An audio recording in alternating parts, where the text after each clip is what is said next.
आज पूरी दुनिया ने पाकिस्तान में हिंदुस्तान की ताकत को देखा। विदेश मंत्री एस जयशंकर को लेकर सोशल मीडिया पर वायरल ये कि टाइगर पाकिस्तान आया है, और ऐसा ही एक्शन पाकिस्तान में विदेश मंत्री एस जयशंकर का भी देखने को मिला है। एस जयशंकर 8 साल 10 महीने बाद पाकिस्तान जाने वाले भारत के पहले नेता हैं। इस लिहाज से भी दौरा बहुत खास था। इस दौरे पर पाकिस्तान ही नहीं बल्कि पूरी दुनिया की नजरें हैं। पाकिस्तान के प्रधानमंत्री शहबाज शरीफ से मुलाकात से लेकर एससीओ समिट में बोलने तक विदेश मंत्री एस जयशंकर ने पाकिस्तान को रणनीतिक तौर पर हर वो संकेत दिया जो एक मजबूत राष्ट्र एक आतंकी देश को देता है। एससीओ समिट में आज बोलते हुए विदेश मंत्री एस जयशंकर ने कहा कि आतंकवाद और व्यापार एक साथ तो चल नहीं सकता। यह नीति भारत की साफ है। एस जयशंकर ने पाकिस्तान और चीन का नाम लिए बिना कहा कि सभी देशों को एक दूसरे की सीमाओं का सम्मान करने की जरूरत है। और एससीओ के लिए 3 चुनौतियां हैं: आतंकवाद, उग्रवाद और अलगाववाद। इन तीनों चुनौतियों का जिक्र किया और कहा कि विकास के लिए इन तीनों चुनौतियों से लड़ना जरूरी है।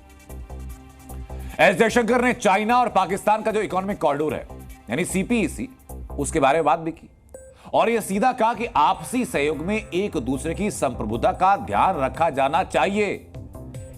यह एक तरफा एजेंडा नहीं हो सकता है। नतीजा साफ था, रुख साफ था, साफ बता दे कि भारत का स्टैंड क्या है। और भारत के इसी सख्त रुख को देखते हुए पाकिस्तान की जनता और पाकिस्तान की सरकार यह साफ एहसास कर गई कि नया भारत है जिसको बहलाया नहीं जा सकता है। यह नया भारत है, दबाव चाहे अंतर्राष्ट्रीय ही हो, ये झुकता नहीं। और अब भारत से दुश्मनी होगी तो पाकिस्तान की हालत और ज्यादा खराब होगी। जो पहले से डरी हुई जनता है वो भी शहबाज सरकार को कह रही है कि जाकिर नायक हो, हाफिज सईद हो, दाऊद इब्राहिम हो, इसी दौरे में भारत में भेज दो ताकि भारत का गुस्सा कुछ हद तक ही सही पाकिस्तान को लेकर कम तो हो।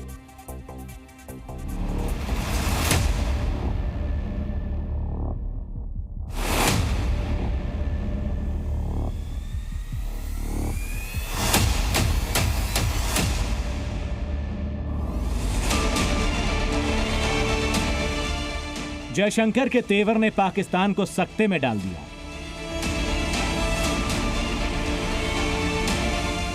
आतंकवाद पर जयशंकर के सख्त बयान ने पाकिस्तानी जनता में भी डर भर दिया। भारतीय विदेश मंत्री ने पाकिस्तान की ही धरती से पाकिस्तान और उसके बेस्ट फ्रेंड चीन दोनों को ही लपेट लिया और इसी बात से पाकिस्तानी जनता परेशान है। पाकिस्तानियों को लगने लगा है कि भारत की नाराजगी उनके लिए अच्छे संकेत नहीं है। अगर भारत की नाराजगी ऐसी ही बनी रही तो पाकिस्तान के हालात बद से बदतर होते जाएंगे। यही वजह है कि अब तो पाकिस्तानी जनता भारत की मांगे पूरी करने की दुहाई दे रही है।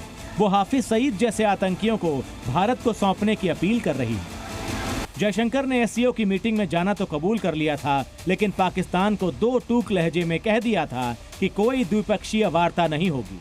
बस यहीं से पाकिस्तानियों के माथे पर पसीना छलक उठा। पाकिस्तान को उम्मीद थी कि भारतीय विदेश मंत्री के आने पर वो अपनी मेहमान नवाजी दिखाकर उन्हें लुभा लेंगे, लेकिन शहबाज को नहीं पता था कि भारत आतंकवाद और अपनी संप्रभुता को लेकर किसी से सौदेबाजी नहीं करता। ब्यूरो रिपोर्ट, जी मीडिया। जी न्यूज़।